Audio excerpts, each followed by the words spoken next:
Hello అండి, నమస్తే. నేను శ్రీలక్ష్మి.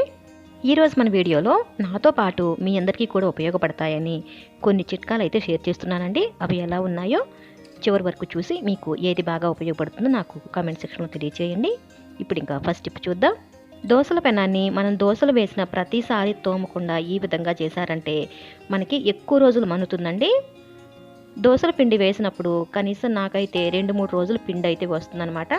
నేను 2-3 రోజులు కూడా నేను పెనాన్ని అయితే తోమనండి. పిండి అయిపోయిన తర్వాత 2వ రోజో 3వ రోజో శుభ్రంగా క్లీన్ చేసి పెట్టుకుంటాను. కానీ దాన్ని క్లీన్ చేయకుండా అలాగే పెట్టేస్తే డస్ట్ అది పడుతుంది, ఏదైనా చిన్న చిన్న పురుగులు అవి తిరుగుతూ ఉంటాయి. కాబట్టి నేనైతే ఏ రోజుకి ఆ రోజు ఈ విధంగా ఒక పాత పిల్లో కవర్ ఉంటుంది కదండి, ఆ పిల్లో కవర్లో ఈ విధంగా చుట్టేసి చివరిని ఈ విధంగా హ్యాండిల్ దగ్గర ఒక రబ్బర్ వేసేస్తానండి. ఇంకా చిన్న చిన్న పురుగులు లాంటివి కూడా వెళ్లకుండా ఉంటాయి.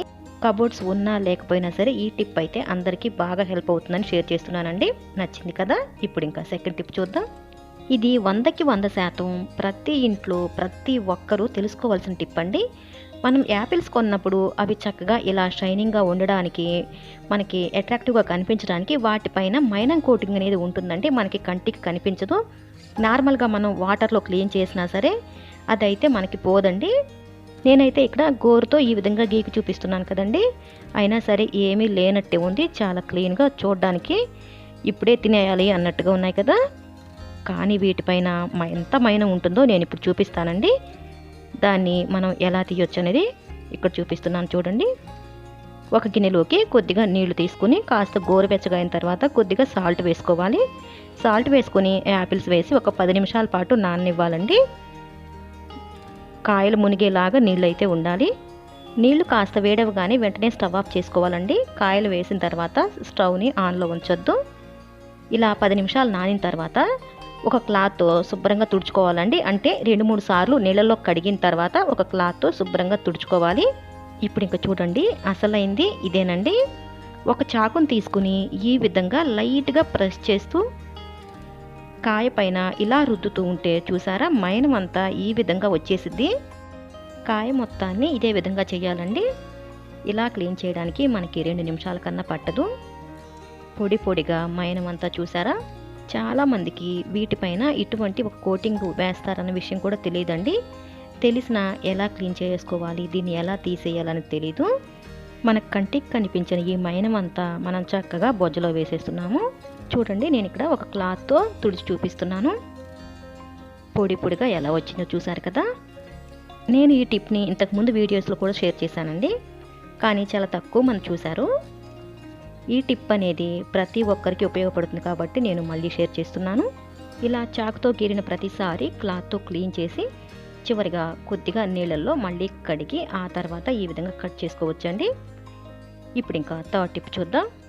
మనం కొత్త పర్సులు కొన్నప్పుడు ఇటువంటి స్పాంజ్ షీట్స్ వస్తాయి కదండి, దీన్ని నేను పడేయకుండా ఈ విధంగా ఉపయోగించానండి. నాకు ఎప్పటికప్పుడే ఇంట్లో ఏదైనా కొత్తగా వేస్ట్ మెటీరియల్ లాంటిది కనిపించినా సరే తొందరగా పడేయకుండా దీన్ని మళ్ళీ ఎలా ఉపయోగించుకోవాలి అని ఆలోచిస్తానండి. ఇలా వచ్చిన ఈ స్పాంజ్ షీట్ని అయితే నేనైతే ఈ విధంగా వాడుకున్నానండి.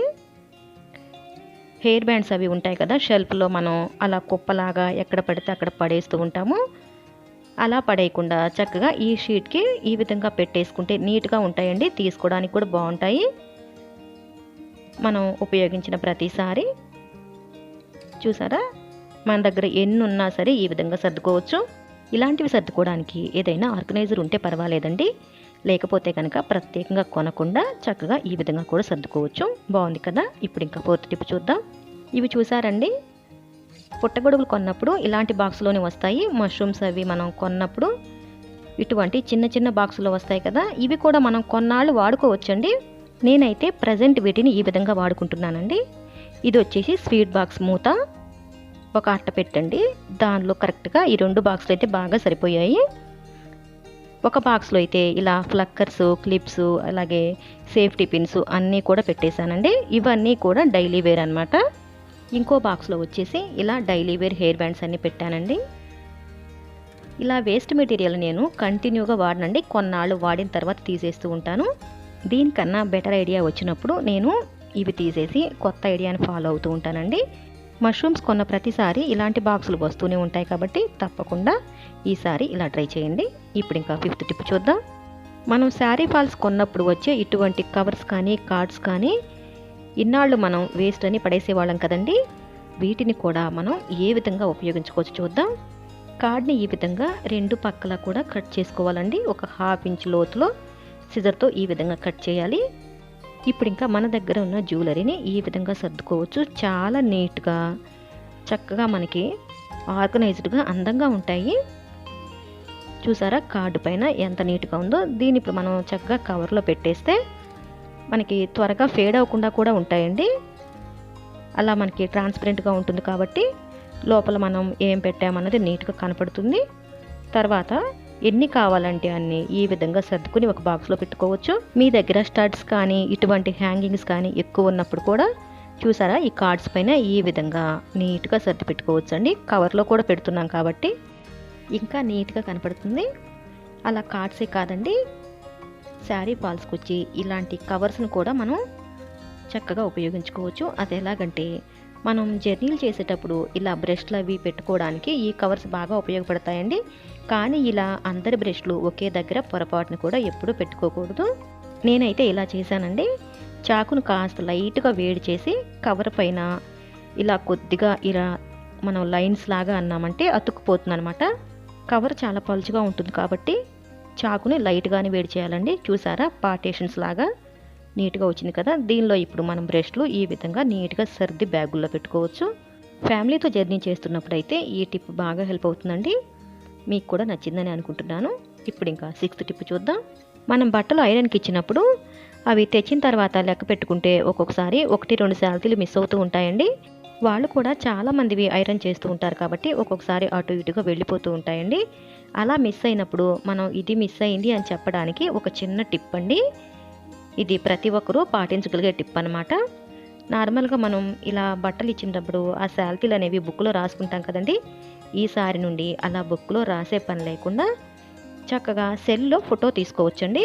సెల్లో ఫోటో కానీ వీడియో కానీ తీసుకుంటే తర్వాత మనం తెచ్చుకున్న తర్వాత కూడా మనం ఇచ్చిన శాలరీలన్నీ కరెక్ట్గా ఉన్నాయో లేదో చూసుకుంటే ఏవైనా మిస్ అయినట్టు అనిపిస్తే ఆ ఫోటో చూపించి అడిగామంటే వాళ్ళు కూడా వెతికివ్వడానికి ఈజీగా ఉంటుంది. ఫోటో కానీ వీడియో కానీ తీసేటప్పుడు ఇలా అన్నీ విడివిడిగా పక్క పక్కన పెట్టి ఫోటో తీసారంటే మనకి కరెక్ట్గా తెలుస్తుందండి. అంటే షర్ట్స్ అన్నీ ఇలా పక్క పక్కన పెట్టి ఒక ఫోటో, ప్యాంట్లు అన్నీ ఇదే విధంగా పక్క పక్కన పెట్టి ఒక ఫోటో, శారీస్ కూడా అంతేనండి. ఇలా పక్క పక్కన పెట్టి ఫొటోస్ తీసుకుంటే మనకి చాలా ఈజీగా అర్థమవుతాయండి. ఒక్కొక్కసారి ప్యాంట్లు కానీ షర్ట్లు కానీ ఇంచుమించు కలర్స్లో ఉంటాయి కాబట్టి ఇలా ఫొటోస్ తీసినప్పుడు క్లియర్గా అర్థమవుతాయండి. నేను షేర్ చేసిన ఈ టిప్స్ అన్నీ కూడా నాకు ఎంతగానో ఉపయోగపడుతున్నాయండి. అందుకే మీకు కూడా ఉపయోగపడతాయని షేర్ చేశాను. నా ఛానల్లో నేను షేర్ చేసిన టిప్స్ కాకుండా మీ దగ్గర ఏవైనా కొత్త ఐడియాస్ ఉంటే కనుక నాకు కామెంట్ సెక్షన్లో షేర్ చేశారంటే నా తర్వాత వీడియోస్లో మీ పేరు చెప్పి అందరి కోసం ఆ టిప్ని అయితే షేర్ చేస్తానండి. అలాగే ఛానల్ కూడా సబ్స్క్రైబ్ చేసుకుంటే ఇలాంటి మంచి మంచి వీడియోస్ అన్నీ కూడా మిస్ అవ్వకుండా మీకు నోటిఫికేషన్ ద్వారా తెలుస్తాయి. Thanks for watching this video.